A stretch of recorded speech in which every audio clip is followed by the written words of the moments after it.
faisait longtemps que je vous avais pas fait des top flops parce que je vous avoue que j'ai pas beaucoup lu ces derniers temps. Et là, ça y est, j'ai quand même réussi à constituer une jolie petite pile pour laquelle je vais pouvoir vous faire mon appréciation générale. Mais avant de commencer, je voulais vous remercier parce que vous êtes de plus en plus nombreux à vous abonner et croyez-moi, c'est vraiment une source de motivation très importante pour nous. Donc merci à tous ceux qui s'abonnent et puis c'est parti pour le top flop. Alors je préviens direct, j'ai tout aimé donc ça a été assez compliqué quand même de mettre un ordre. Mais allez, moi je me dérobe pas, quand faut y aller, faut y aller. À la dernière place du classement, Nodame Cantabile, ce premier tome qui va nous mettre en place une nouvelle histoire qui va parler de musique. Pas du tout l'habitude de lire ce genre de manga, je n'y connais rien en musique, mais j'ai trouvé ça sympathique à partir du milieu de ce gros tome. Le début c'était un petit peu difficile pour moi, j'ai pas trop aimé ni le dessin, ni trop les personnages, mais au fur et à mesure, je dois vous avouer qu'on s'y fait. À l'humour, c'est notamment le personnage principal de Chiaki qui redonne un petit peu, disons, du regain d'intérêt à la série. De quoi ça parle? Vous avez un jeune homme musicien, plein de talent, plein d'avenir, très prometteur, qui a un but dans la vie, c'est de devenir chef d'orchestre, mais pour l'instant il fait du piano et il va rencontrer un groupe de personnes. Alors une jeune femme d'abord, Nodame, qui elle est complètement un peu faux folle, l'image même de l'artiste, de la créativité, vous savez, qui fout le bordel partout, mais qui une fois qu'elle se met à jouer au piano, c'est un super artiste. Et d'autres personnages encore qui vont l'entourer. C'est un petit peu flou quand même de, disons, de cerner l'intérêt de ces différents persos. On comprend qu'il va y avoir un cheminement difficile pour que ce jeune homme atteigne son objectif. C'était pas mal, mais je vous avoue que c'était pas le grand waouh pour moi ce premier tome, en tout cas, de Nodame Cantabile. Vous avez été nombreux d'ailleurs à me proposer et à me dire que le drama était vraiment très bien. Je sais pas où le trouver. Je cherchais sur Netflix, moi je suis pas abonnée à 10 000 plateformes de streaming, hein. Je suis abonnée à Netflix, c'est tout. Je l'ai pas trouvé, alors peut-être qu'il s'appelle autrement, mais si j'ai l'occasion de regarder, ouais, pourquoi pas. Tout ça pour vous dire que c'était sympa Nodame Cantabile, mais c'est pas le gros coup de cœur. Et puis en plus, ça restera à jamais lié à mon voyage catastrophique à Milan, et donc déjà ça partait mal. À la place numéro 15, To Beat, qui m'a été envoyé par Mangetsu. Encore une fois, c'était sympathique, c'était une histoire, d'ailleurs c'est l'intégrale en 3 tomes, agréable à lire, divertissante. On a deux hommes qui ont un tempérament assez différent, un assez fonceur, l'autre un peu plus dans la retenue. Et alors un des deux c'est un homme à tout faire, mais à tout faire absolument tout, hein. Vous pouvez l'appeler pour venir faire la bagarre, il n'y a aucun souci. Vous avez une petite vibe un peu City Hunter, mais en moins bien comme j'ai déjà dit. Ce qui est intéressant c'est les différents rebondissements parce que je trouve que ça va très vite, on s'ennuie pas. Moi j'ai apprécié globalement le rythme du manga. En 3 tomes, parfois vous savez l'histoire peut être un peu bancale et je trouvais que ça tenait pas mal la route et en tout cas ça me tenait en haleine. J'ai pas vu le temps passer en lisant ces 3 tomes. Il y a juste la fin, j'ai pas du tout aimé, c'est pour ça que je mets à cette place. La fin j'ai pas aimé, je trouvais que ça cadrait pas, que c'était un peu trop gentillet, je veux pas vous spoiler donc je vais pas vous en raconter davantage. Mais globalement c'était un bon manga, mais dommage que cette fin elle m'ait pas du tout plu. À la place numéro 14, The Blue Flower and the Ceramic Forest. Là aussi, un envoi de chez Mangetsu que j'ai globalement bien aimé. C'est l'histoire de deux jeunes gens, mais qui ont une profession assez peu commune. En tout cas, ils font de la céramique. Une est artiste peintre et l'autre fait en fait la céramique et ils s'entendent pas trop sur les designs, etc. Ils ont deux visions artistiques assez différentes. On voit bien, hein, ils vont commencer à s'entendre. Il y aura certainement une romance qui va s'installer. C'était un premier tome qui nous pose le décor. Moi, ce décor me plaît beaucoup, même si pour l'instant, je trouve qu'il manque un peu de profondeur aux deux personnages principaux. On s'attache pas forcément beaucoup ni à l'un ni à l'autre. J'ai bien aimé l'environnement, j'ai bien aimé le cadre, j'ai bien aimé la passion aussi qui était transmise à travers ce manga pour la poterie et puis les arts de la céramique, parce que c'est pas évident hein, forcément vous transmettre ce genre de passion, voilà, il y a quand même un peu plus flamboyant. Tous les hobbies se valent, hein, bien entendu, mais c'est sûr que la poterie comme ça de prime abord, bon ok. J'ai bien aimé aussi la rivalité qu'il y a entre deux, j'espère que ça va continuer parce que ça met un peu de piment je trouve à l'ensemble. À la place numéro 13, le chat qui rendait l'homme heureux. Oui, il faut que je lise parce que je me souviens plus. Donc c'est l'histoire d'un homme qui, dans un âge déjà assez avancé de sa vie, il décide, parce qu'il est très seul, d'adopter un chat. D'ailleurs ça fait hommage aussi à sa femme qui n'est plus là. Et il trouve le chat pas forcément le plus mignon aux yeux de tous, mais en tout cas lui il a eu un coup de cœur pour ce chat. Et il apprend à vivre avec, et c'est assez sympa, ça me fait beaucoup penser à Colocataire à leur manière, mais version personne mature, voilà, disons ça comme ça. Plein de bons sentiments quand même, c'est assez dégoulinant, mais quand on a envie de lire ce genre de choses, bah, c'est ce qu'il faut.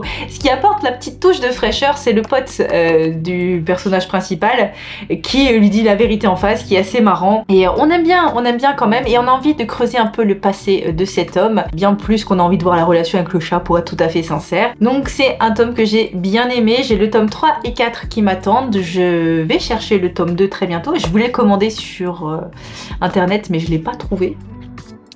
Est-ce qu'il y aurait une pénurie du tome 2 du chat qui rendait l'homme heureux? Je ne sais pas, en tout cas j'aimerais beaucoup le trouver pour pouvoir continuer, parce que ça, oui, c'est vraiment le petit truc qui fait du bien quand vous avez une journée un peu rude ou quand vous voulez démarrer doucement la journée. Vous savez que moi j'aime bien le matin, voilà, lire mon petit truc doudou un peu tranquille, et bah ça remplit parfaitement le job, et non, j'aime beaucoup. Vous aimez les chats, vous aimez les slice of life, bah allez-y, c'est vraiment très bien. À la 11e position, on n'est plus du tout dans du slice of life, mais aussi dans une nouveauté qui est Nine Pics, que je viens juste de terminer. J'étais très curieuse de découvrir la série, et oui, je sais, vous nous l'avez dit, c'est pas du tout le même auteur que Tokyo Revengers, on a dit n'importe quoi dans la précédente vidéo. Je sais pas pourquoi on a dit ça d'ailleurs, bah, peut-être parce que l'histoire est assez similaire, mais en gros, ce jeune homme, son père est décédé, et au lendemain du décès, il est transporté en l'an 2000, où son père était encore bien sûr vivant. Bah voilà, il apprend en fait à en savoir plus sur la vie de son père, et il se rend compte qu'il s'était fait de fausses idées. Très sympa, ça m'a fait même rigoler un petit peu. Vous avez beaucoup de bastons, voilà, un petit furieux comme ça, un peu badass. J'ai bien aimé, j'ai envie de lire la suite. Les héros sont plutôt attachants. Je vous invite à découvrir si vous aimez bien les furieux. C'est plutôt sympa comme tome numéro 1. Mibu Gishiden. Alors Mibu Gishiden, c'est une série de chez Mangetsu que j'aime bien parce que ça nous parle d'une époque au Japon que j'apprécie beaucoup, une ère très tourmentée puisque deux factions politiques s'affrontent pour l'avenir du pays. D'ailleurs ce sera déterminant puisque maintenant on connaît l'histoire. Vous avez les partisans de l'ancien monde, hein, celui de la féodalité, et les partisans de la restauration. Évidemment ils s'affrontent, et puis vous avez au milieu des vrais gens, hein, certes samouraïs, mais des vrais gens qui ont une vie, qui ont leur psychologie, et c'est ce que j'aime beaucoup dans Mibu Gishiden parce qu'on suit plus particulièrement cet homme qui est super balèze. C'est lui l'instructeur, hein, du Shinzengumi, et il se trouve que il a retourné sa veste à plusieurs reprises parce qu'il veut survivre, parce qu'il veut revoir sa famille, parce qu'il veut gagner de l'argent pour subvenir aux besoins des gens qui l'attendent dans son village d'origine. Et j'aime beaucoup le fait qu'on prenne un angle nouveau qui n'est pas celui seulement de la grandeur de la nation ou des changements politiques et des grandes convictions, mais qu'on parle aussi de la vie de ces personnes-là, de ces gens qui ont vécu ça, de leur questionnement interne, et en plus on le fait d'une manière assez sympa qui est par l'intermédiaire d'une interview de personnes qui auraient connu cet homme-là lorsque bien tous ces tourments, tous ces événements ont eu lieu. Et bref, j'aime beaucoup Mibu Gishiden, c'est vraiment très sympa. Alors parfois j'ai un petit peu du mal parce que vous avez beaucoup de noms, vous avez beaucoup d'événements, puis il faut suivre parce que ça sort pas non plus tous les mois, ça met un petit peu de temps à sortir, et du coup j'ai un petit peu parfois du mal à me remettre les noms et les événements. Mais mis à part ça, je pense qu'une fois que tout sera sorti, il me semble que ce sera en 13 tomes, quelque chose comme ça, je me relirai la série parce que ça vaut vraiment la peine. Je la trouve vraiment bien, l'angle est ultra intéressant, l'époque est très intéressante, le dessin est magnifique. Donc je vous invite vraiment à découvrir Mibu Gishiden. À la place numéro 10, Kingdom. Alors Kingdom, j'ai lu jusqu'au tome 14, je sais plus où je m'étais arrêtée lors de mon dernier top flop.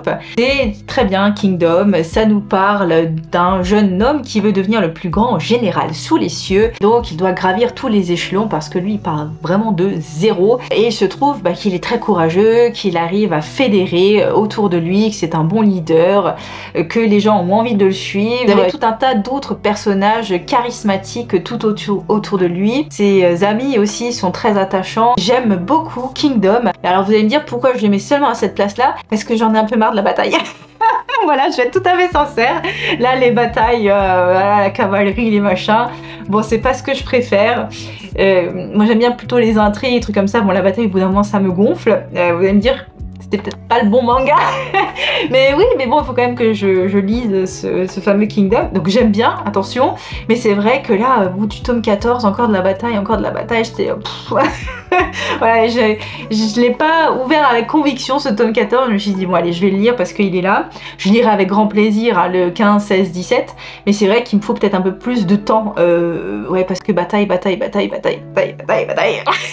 Ok, la bataille. Mais c'est très bien, hein, c'est bien fait, c'est bien dessiné, c'est rythmé et tout. À la place numéro 9, Kaiju Girl caramélisée. Oh, j'adore cette série. Qu'est-ce que j'ai attendu ce tome numéro 6. Et je le mets à cette place parce que j'ai tellement attendu et j'ai lu ça en même pas 10 minutes. J'étais dégoûtée. Bien que c'était un bon tome. Alors ça nous parle d'une jeune fille qui, lorsque ses émotions prennent le dessus, elle se transforme en kaiju. Et quand on est une jeune fille de 14 ans qui connaît ses premiers émois amoureux, 14-15 ans, je sais plus exactement quel âge elle a, très vite elle se transforme en kaiju. Et dans le tome précédent, on était resté à la fin sur une bataille contre un autre monstre venu de je ne sais où. Et donc là, plein de rebondissements. Va-t-elle réussir? Va-t-elle pas réussir? Son petit ami va-t-il être en danger ou pas en danger? Je vous laisserai découvrir tout ça. Mais franchement, c'est drôle. Le dessin est très bien. Alors je vais vous montrer un petit truc parce que je veux pas trop vous spoiler. Voilà, c'est actuel, c'est shoujoesque, oui, c'est mignon, mais on adore. Ça, c'est vraiment mon petit péché mignon, vous voyez. Mais j'assume. À la place numéro 8, une série que j'ai enfin terminée, Baki. Alors Baki, j'ai lu les tomes 21, 22, 23, 24. Et Baki, alors j'aime beaucoup Baki, hein. Vous êtes là pour la bonne grosse baston avec des techniques sorties d'un esprit... très créatif, disons ça comme ça. Voilà, des gros muscles, grosse bataille pour savoir qui est le plus balèze, qui a l'art martial le plus balèze. Ça va pas plus loin que ça. C'est vraiment juste, je vais être le plus fort. Vous avez quelques réminiscences du passé du daron de Baki. Ok, pourquoi pas. Alors pourquoi je le mets à cette place? Parce que j'ai pas du tout aimé le tome 24. Alors là aussi j'ai fini ça hier soir, hein. J'ai essayé de m'activer pour faire la vidéo d'aujourd'hui.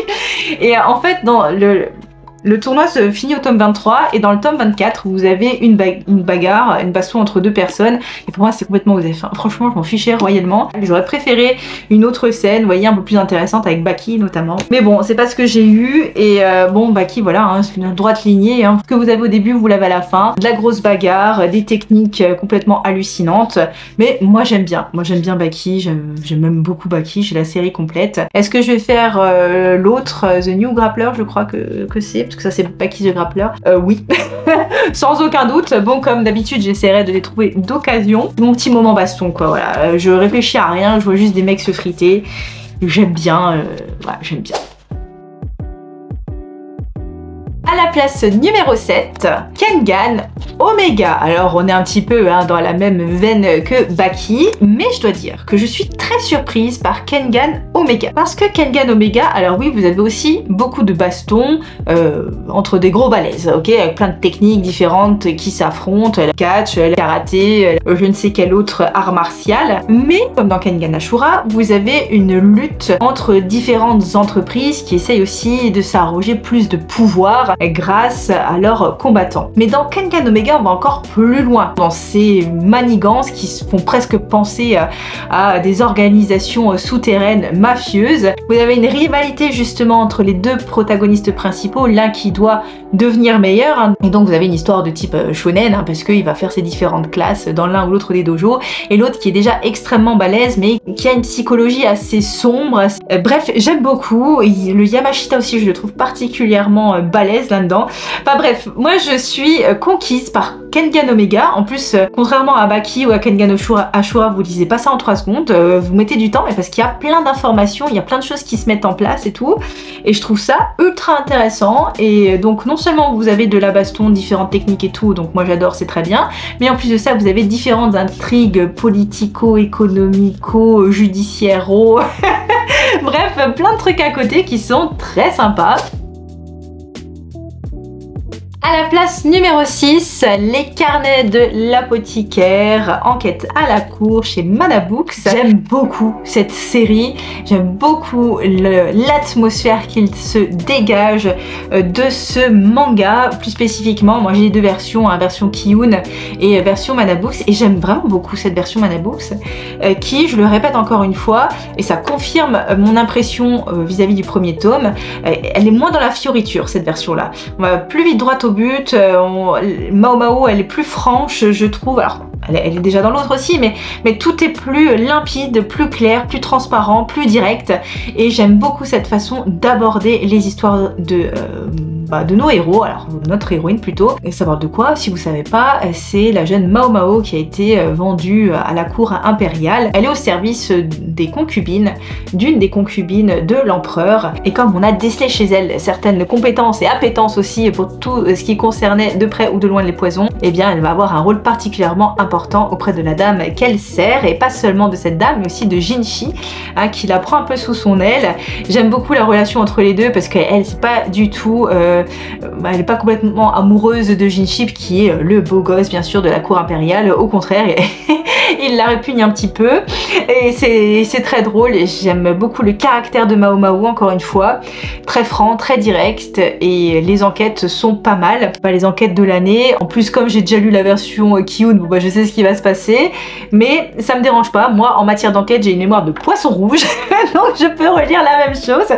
J'ai lu les Sherlock Holmes une dizaine de fois, hein, je veux dire les vrais, hein, de Sir Arthur Conan Doyle, et je pourrais les réécouter encore parce que moi mon cerveau, je sais pas, les indices, les petits détails, moi j'oublie tout, donc je peux relire et relire les enquêtes même si je me souviens du dénouement final. J'aime bien revoir un peu les enchaînements, donc c'est pour ça que ça me dérange pas du tout d'ailleurs de relire les carnets de l'apothicaire dans cette version. Encore une fois, moi je la recommande, c'est vraiment très bien, et le dessin est certes moins fiorituré, je sais pas si ça se dit, mais il est quand même tout à fait agréable. Vous avez voilà, c'est tout à fait correct, hein. Moi je veux dire, j'ai rien à redire. Je conseille vivement ce manga. À la place numéro 5, encore un envoi de chez Mangetsu, et je les en remercie grandement parce que c'était un coup de cœur. Jimbosho Sister, le tome numéro 1. J'ai beaucoup aimé ce tome 1 parce que je l'ai trouvé très mystérieux. On va nous parler... Et oui, mystérieux. Ouais, oui, en fait c'est ça ce qui me reste à l'esprit. C'est 3 sœurs qui vont reprendre le flambeau, chacune à leur manière, de la librairie qui leur a été léguée dans le quartier de Jimbosho. Vous en avez une qui supporte financièrement, disons l'ensemble, l'autre qui est encore à l'école mais qui fait ce qu'il peut pour rester un peu le support psychologique des 2 autres, et puis celle qui va s'occuper effectivement de la librairie en devant tout apprendre, en devant voir comment fonctionne le métier, essayer de gagner de l'argent, etc. Vous avez l'environnement qui est très sympa parce qu'on n'a pas souvent l'occasion de voir des quartiers un peu reculés japonais, sans strass et sans paillettes. La thématique qui me plaît beaucoup puisqu'on parle de librairie, on parle de livres, donc évidemment ça je ne peux que apprécier parce que moi j'aime tous les livres, hein, j'aime les mangas, mais bon les BD comics un peu moins, mais j'aime sinon tous les autres romans, biographies, essais, etc. Moi je lis beaucoup, et donc ça me touche particulièrement lorsqu'on parle de ce sujet-là, et j'ai beaucoup aimé également la façon dont est abordée cette thématique au travers de 3 2-3 jeunes personnes qui n'étaient pas forcément prédestinées au final à faire ce métier. J'ai aimé leur caractère, leurs caractéristiques, leur psychologie à chacune. On voit que c'est pas toujours facile, comment on fait pour surmonter les difficultés. En plus vous avez 2-3 histoires un peu annexes comme ça qui viennent se greffer au tout, et tout ça dans un tome 1 qui se tient parfaitement, qui est pas trop lourd et dont on a envie de connaître la suite. Vous avez aussi la concurrence, disons ça comme ça, ou en tout cas les autres collègues qui existent dans le même domaine, donc comment faire face, comment s'entraider ou pas. Donc c'est vraiment très sympa de découvrir ce monde, et vraiment gros coup de cœur pour ce tome 1 de Jimbosho Sister. Donc je vous invite à découvrir, si c'est une thématique qui vous intéresse, vous serez vraiment pas déçus. C'est vrai en fait ce qu'on raconte là-dedans. Je trouvais qu'il n'y avait rien de gnangnan, il n'y avait rien de larmoyant non plus, mais c'était pas des moments faciles, et puis on y fait face, et ouais, j'ai beaucoup aimé la façon de raconter. À la place numéro 4, encore un peu du tranche de vie, mais différent cette fois-ci, plus axé sur la romance. Je parle bien sûr du vendeur de magasins de vélos, puisque j'ai lu le tome 3 et le tome 4. Alors, c'est une romance entre une personne d'une trentaine d'années, une jeune femme en retrait, distante, j'allais dire soumise par certains abords, et qui rencontre un jeune homme d'une vingtaine d'années qui lui par contre, lui c'est pas ça, c'est un peu le rebelle de service, le beau gosse, et ces deux-là se rencontrent et entament une romance tous les deux. Et j'aime beaucoup cette romance qui est douce mais qui n'est pas non plus gnangnan, c'est-à-dire qu'on a quand même deux adultes qui sortent ensemble, donc se passe ce qui doit se passer. Et je parle pas seulement de relations charnelles bien sûr, mais je parle aussi de quand on cogite, quand on sait pas, quand on se comprend pas, le manque de communication, ou justement la différence d'âge qui fait qu'on parle peut-être pas tout à fait de la même manière. Il y a aussi une différence un peu culturelle entre les deux, puisque certes ils vivent tous les deux à la campagne, mais elle vient de la grande ville. Donc c'est peut-être pas non plus la même façon de vivre. Et puis non, j'aime beaucoup en fait plein de petits thèmes qui sont abordés sans être abordés. On nous fait comprendre plein de choses, et puis l'environnement familial aussi des deux qui est très intéressant, parce que c'est des choses qu'on croise nous tous les jours d'ailleurs, peu importe le pays dans lequel vous vivez. Et j'ai beaucoup aimé. C'est doux, c'est tendre, mais c'est pas gnangnan, et j'ai envie de lire la suite. J'ai vraiment eu encore une fois un gros coup de cœur pour cette série chez Lézard Noir. Merci, parce que c'est vous qui me l'avez recommandé, et j'ai bien fait de vous écouter. Voilà, très bien. Mais si tout ça est très bien, qu'est-ce qu'il y a sur le podium? À la place numéro 3 du classement, je confirme mon coup de cœur, Kindergarten Wars aux éditions Kiyun. Mais qu'est-ce que c'est bien cette nouveauté! Qu'est-ce que c'est frais, qu'est-ce que ça me fait rire, qu'est-ce que c'est rythmé, qu'est-ce que vous avez comme action, qu'est-ce que les personnages sont cool. J'aime tout dans cette série et j'ai hâte de voir la suite. Alors ça nous parle d'anciens tueurs à gages qui ont été embauchés pour protéger des enfants dans une maternelle, et qu'est-ce que c'est drôle. Les personnages principaux, surtout Rita, mais qu'est-ce qu'elle me fait rire, parce qu'ils ont vraiment des personnalités, vous en doutez bien, quand on est tueur à gages et qu'on protège une maternelle, tout le monde là-dedans doit pas être tout à fait net, et vraiment à chaque fois vous avez des moments parfois tristes, parfois amusants, et j'aime trop les persos. Ils sont bien écrits, ils sont drôles, j'aime bien l'histoire. Il y a un fil rouge là derrière, on sent qu'il est encore plus puissant que ce qu'on avait pu imaginer dans les tomes précédents. Vous avez plein de protagonistes qui on sait pas s'ils vont rester, pas rester, et c'est dur parce que certains ils meurent vraiment. Tout est très bien amené, le dessin est très dynamique. Bref, respiration, ce manga, une belle bouffée de fraîcheur. J'aime beaucoup et je regrette pas du tout d'avoir démarré cette série. Je vous la recommande, j'ai beaucoup apprécié Kindergarten Wars. Là, alors là, j'en ai pris mais plein la figure avec les tomes 20, 21, 22, 23 et 24 de Naruto. Et oui, lors de la précédente vidéo achat manga, je vous ai dit que j'avais acheté le tome 23. J'ai fini le tome 23, je suis allée acheter le tome 24, que voulez-vous. Donc moi j'ai cette édition Hokage, je découvre Naruto en manga avec cette édition Hokage. Et oh alors là, mamma mia, franchement, mais qu'est-ce qui s'est pas passé dans ces tomes là? C'était des tomes de malade. Franchement, voilà, je vous montre ça. Pour ceux qui savent, je vous montre ça, je vous montre ça. C'était ouf, c'était dinguerie qui sont passés là-dedans. Naruto, ça parle de quoi? Un jeune garçon qui a perdu ses parents dans un village de ninja. Tout le monde le rejette parce que enfermé en lui un démon renard. Évidemment, il fait peur à tout le monde. Donc il est un peu seul au monde, mais il décide lui de devenir le plus grand ninja, le Hokage de son village. Et donc c'est un parcours du combattant. Et donc là, Naruto, il se révèle, il monte sa puissance, il devient de plus en plus fort. Et ouais, il se passe des trucs de fou dans le village.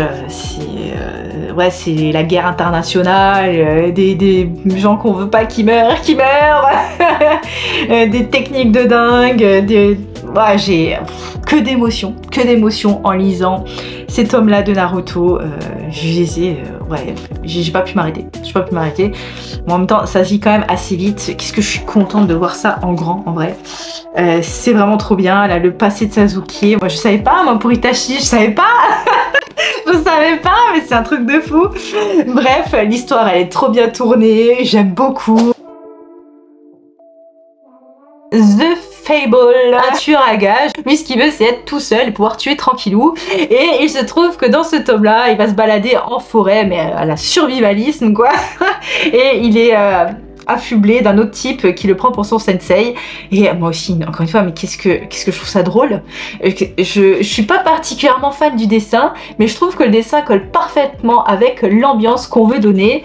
Ce type un peu nonchalant comme ça, qui vit sa vie de professionnel, de tueur à gages, qui reste placide devant des événements qui ferait fuir n'importe qui, mais qui va tuer un ours comme ça sans problème. Enfin bref, vous avez compris le délire. Sans parler de sa sœur, je mets ça entre guillemets parce que, en tout cas, ils sont planqués tous les deux parce qu'ils doivent rester planqués pendant 1 an et pas tuer. Enfin bref, découvrez l'histoire, c'est trop bien. Et donc sa sœur avec qui il est planqué, elle aussi elle s'emmerde et donc du coup elle se cherche des petits copains pour se foutre de leur gueule et tout, mais c'est trop drôle. J'adore cette série, je me marre, je la trouve trop bien. C'est qui tout double, soit vous appréciez l'humour, soit vous appréciez pas. Autant vous dire que moi je suis à fond dans The Fable. Et voilà pour mon top flop qui était bien fourni quand même, mine de rien, j'ai pas mal lu. Alors ce qui me reste encore dans ma pile à lire, j'ai le tome 3 de Slam Dunk là que je vais lire très très vite. J'ai enfin fait l'acquisition, je vous le dis, de City Hunter et de Cat's Eyes, donc ça aussi je vais le lire. Je vais essayer de trouver au plus vite le chat qui voulait rendre l'homme heureux, le tome 2 pour pouvoir lire le 2, 3 et 4. Et après je suis à sec, hein, donc je vais pouvoir aller faire des petits shopping manga qui fait plaisir. Pas trop parce que les vacances arrivent et puis au final quand je regarde les nouveautés, vraiment ce qui m'intéresse, il n'y a pas énormément de séries. Bon, je dis ça, on verra quand on fera le bilan aux achats manga. Bref, en tout cas, j'espère que ce top flop vous a plu. Encore une fois, n'hésitez pas à vous abonner pour nous soutenir, ça fait super plaisir. Et je vous dis à très bientôt pour la prochaine vidéo. Salut!